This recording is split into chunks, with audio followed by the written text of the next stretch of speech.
সবুজ গ্রামের ছোট্ট কাঠের ঘরে মা বিড়াল লুনা আর তার মেয়ে মিনি সুখে বসবাস করত। প্রতিদিন তারা একসাথে খেলত আর সন্ধ্যায় আকাশের তারা দেখত।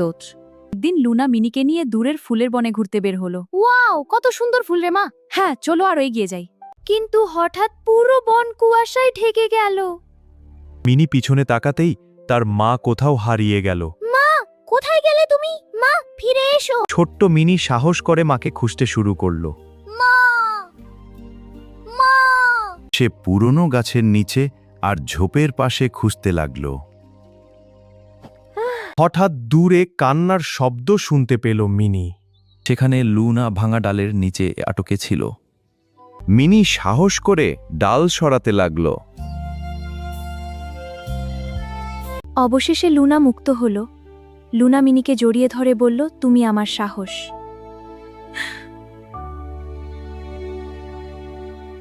তারপর তারা ধীরে ধীরে বাড়ির পথে হাঁটতে লাগল। রাতের আকাশে চাঁদ ঝলছিল। তাদের ছোট্ট ঘর আবার ভালোবাসায় ভরে উঠল। মিনি বুঝেছিল, সত্যিকারের ভালোবাসা কখনো হারিয়ে যায় না। কারণ ভালোবাসা সব পথ খুঁজে নিতে পারে।